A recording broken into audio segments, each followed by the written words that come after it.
Jadi apakah penderita dengan epilepsi akan memiliki kecenderungan lebih rentan terpapar penyakit COVID? Nah, data sampai sekarang menunjukkan bahwa jika memang keluhannya itu hanya epilepsi tanpa ada penyakit penyerta yang lain, misalkan hipertensi atau kencing manis atau konsumsi obat-obatan yang bisa menekan respon imun, maka epilepsi sendiri itu tidak akan menyebabkan seseorang menjadi lebih rentan untuk terkena virus corona COVID-19 ini. Coronavirus Disease 2019 atau COVID-19 adalah penyakit baru yang sebelumnya belum pernah diidentifikasi pada manusia. Penyebabnya sendiri adalah merupakan suatu virus yang dinamakan dengan virus SARS-CoV-2. Sama seperti flu atau pilek. Nah, jadi ketika seseorang itu batuk, bersin, atau berbicara dengan yang lain, maka akan mengeluarkan droplet. Dari droplet inilah virus itu akan menyebar atau menular ke orang yang lain.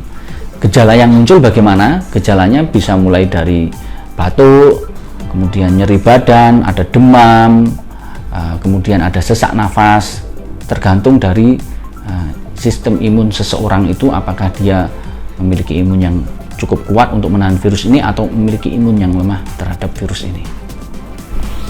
Apakah pasien dengan epilepsi lebih rentan untuk menderita COVID-19? Jadi epilepsi sendiri tidak akan menyebabkan seseorang itu memiliki daya tahan tubuh atau imun yang rendah, kecuali beberapa kondisi yang menyertai epilepsi atau beberapa obat-obatan. Seperti misalkan pada beberapa kasus epilepsi, kadang ada obat yang diminum yang bisa menurunkan respon imun seseorang. Pada kasus pasien yang minum ACTH, itu hormon, suatu kelompok hormon, adrenokortikotropin hormon, itu bisa menurunkan daya tahan. Atau mereka yang juga ternyata dapat steroid, itu juga bisa menurunkan respon imun dari pasien epilepsi itu. Kebanyakan obat-obat epilepsi sendiri tidak menurunkan respon imun, hanya beberapa hal yang tadi saya sebutkan. Terus kemudian kondisi yang lain yang menyertai pasien epilepsi, misalkan dia harus konsumsi obat hipertensi atau punya hipertensi, dia punya penyakit kencing manis, maka hipertensi dan kencing manisnya ini dua hal yang bisa mempengaruhi respon imun dan menyebabkan imun seseorang itu jadi turun. Jadi bukan karena epilepsinya, tapi karena penyertanya. Atau beberapa kebiasaan buruk yang mungkin masih dilakukan oleh penderita epilepsi itu, seperti misalkan merokok. Jadi merokok sendiri juga bisa menyebabkan imunnya turun dan memudahkan seseorang untuk muncul gangguan sesak nafas dan pneumonia di paru. Atau kegiatan-kegiatan yang menyebabkan recovery kita kurang bagus, misalkan tidur kurang dari 7 jam, itu akan menyebabkan daya tahan tubuh jadi lebih rentan untuk turun respon imunnya, imun tubuh jadi turun dan jadi lebih rentan untuk terkena COVID. Selama hal-hal di atas, tidur teratur, tidak merokok, menghindari stres, dan tidak mempunyai penyakit penyerta, tentunya seseorang itu jadi lebih kuat terhadap COVID ini. Dan yang penting juga adalah harus selalu mengikuti perilaku hidup bersih dan sehat. Cuci tangan, memakai masker, menghindari berkumpul dalam kerumunan selama pandemi ini. Perilaku itu akan membuat kita jadi lebih kuat dalam menghadapi coronavirus ini.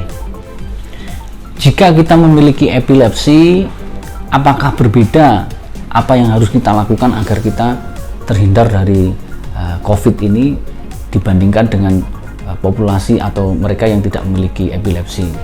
Nah, ini tentunya sama. Jadi meskipun kita punya epilepsi, kita dengan epilepsi, kita tetap harus melakukan langkah-langkah yang sama yang dilakukan oleh saudara-saudara kita yang tanpa epilepsi agar kita terhindar dari COVID-19, yaitu 1, menjaga perilaku hidup bersih dan sehat, memakai masker jika kita akan keluar, ingat selalu untuk cuci tangan, menjaga jarak kurang lebih 1,8 meter, karena droplet itu jadi sumber penularan virusnya, maka kita harus menghindari itu. Terus kemudian hindari keluar rumah jika memang tidak perlu, kemudian selalu berperilaku hidup bersih dan sehat. Begitu misalkan kalau terpaksa kita harus keluar rumah, sampai di rumah usahakan agar baju kita, apa yang kita pakai itu langsung ditaruh di tempat cucian dan kita mandi keramas agar apa yang melekat di tubuh kita bisa langsung dibersihkan. Dan hindari berkerumun yang tidak perlu, hindari begadang, minum obat terutama sudah terjadwal dengan bagus, jam berapa minum obat harus diikuti dengan baik.